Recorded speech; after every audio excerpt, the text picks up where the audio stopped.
okusinziira katambyako abantu abasinga bagambye byandibeera nga si birungi wakati w'omukulu Eddie Kenzo ne Honorable Fiona Nyamutoro. Naye wano ku SMS Media nze ngenda kugamba maybe it was just a moment. Omanyi omuntu ayinza okufuna mu moment SMS katugeze nga ndi mu kwetakula wenti.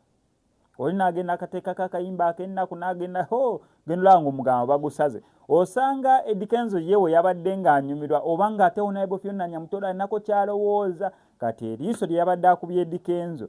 Abantu ne bagamba tomanya ebintu byandibeera nga si birungi si birungi. Naye wano ku SMS Media ajja kugamba nti ebintu birungi okusinziira ne ate obuzibu bwe bagenda bagattako ne ka speech ka Honorable Fiona Nyamutoro n'agamba weeyagambye Dizaluzinda nti nandibadde nkuwa amagezi ku by'obufumbo unfortunately sisobola olw'ensonga tewaliwo n'omu gwe bikoledde ebigambo ebyabadde ebya Honorable Fiona Nyamutoro nga kyagezaako okugamba teri omuntu asobola kujja n'akuwa amagezi ku bufumbo olw'ensonga yennyini akuwa amagezi ku bufumbo obwe buyinza obeera nga butaabankana we buti nanke yennyini akuwa amagezi ku bufumbo oyinza okugakozesa ago genkuwadde gwe ne bitakukolera amakulu mu kyo tewaliyo gwe bikoledde nti oli nga bamuwa amagezi buli bufumbo bubeera ne chapter yaabwo oba engeri gye buli mu kubeera nga bwevuga naye ng'omukolo gwagendedde ddala bulungi ensonga y'okuzirikana gikuwadde olunaku olw'eggulo olwaliro tubadde tukuleetera just bu simple highlights bw'otasobodde kubeera ng'olaba actually kambukuteereko osobola okubeera nga obulaba ne speech ya Honorable Fiona Nyamutoro gye yawadde ne Silver Kyagulanyi Reigi bonna nga bwe byagenze maaso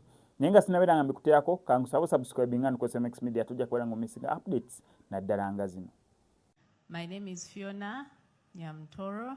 I am the National Youth Representative and also by the grace of God, the Minister of State for Mineral Development. I'm pleased to be here this evening as we witness your union, Levikson and Desire. I have known Levikson for quite a while, for some years now, through Eddie. I have known Desire from a distance, and I am so happy that the two of you have decided to take the path of holy matrimony. I don't have words to say. I wish I could give you advice on marriage. Unfortunately, there has been none that has worked for many, but I want to stand on a word of prayer. It is written in the book of Proverbs that he who finds a wife finds a good thing and favor before the Lord. So I want to stand on that word and say that may God favor you. May God bless your union. May he bless you with many children, your children's children. May his favor never depart from your house. Thank you so much.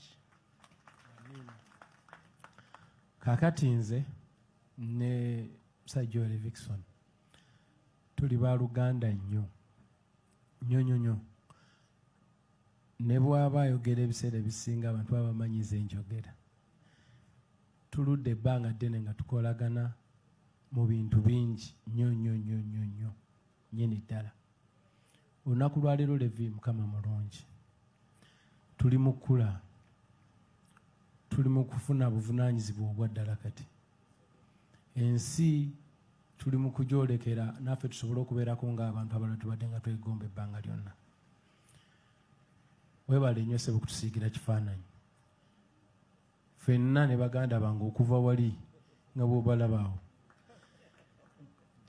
otulaze wa we tulina okukola ki era naffe tuli mu kwetegeka weebale nnyo naddala okulonda Desire okoze omulimu togulabanga weebale nnyo nnyini ddala kifaananyi kirungi tubasabira birungi byereere nnyo nnyini ddala bigambo bingi byenyinza okuboogerako mwembi kubamba manyi ate muli bantu bange naye nange nja kubeera nga muganda wange Reigi nkubwente kubanga ebyaffe obimanyi n'engeri gye twagalamu enti byaffe obimanyi banzijukira nakutwalako emasaka eyo mba nkulambuza nonga neyanziza kyo nkirambudde kirungi nnyo naye ntezigenda kulagawa sebo mukama wange wadde nsaba nange ngule ente at least 2 zigende nakasongola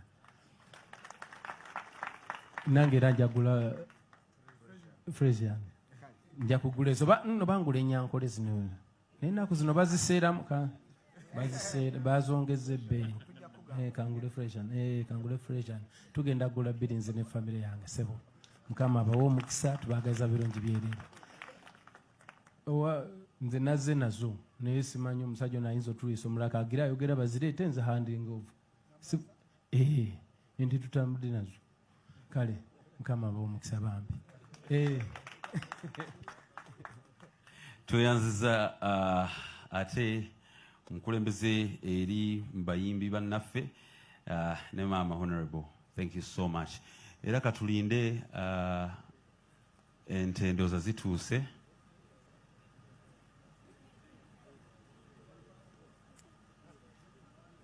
Sajja gwe tulina okwekwata y'oyo ow'akasawo mulaalo.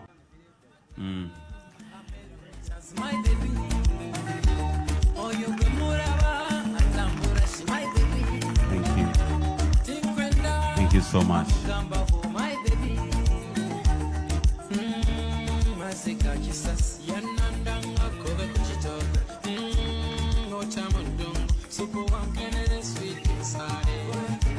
I can give you mine. Yeah? Is it okay? I give you my cow. International mazimeji. Mazim. Yeah, international bro.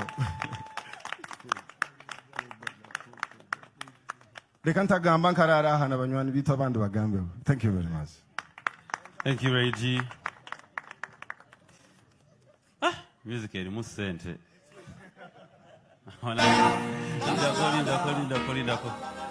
Michelle simanyi oba waali naye njagala omwebaza ina special way ali kumpi naye amuvuunulira amugambe nti mwagala nnyo era naye mwebaza to be my first support and love.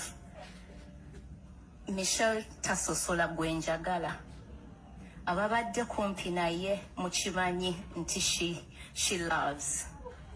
When mu introducing omuntu amutwala kuba bamanyi nti mama wange waba amulese mu bulamu bwe muntu mulungi era naye tamugaana. She has made my life easy. She's very forgiving, very understanding era tubadde bumu mu buli mbeera yonna. Tankaluubiriza era Mukama mwebaza nti yampa ekirabo ky'omwana omuwulize atamenye namu. Mukama mwebaza. Musajja bamuyita Jacob bamusiba ekiwaanyi. You remember that story? Kasooka tuwulira nti bwe tumubuuza ye.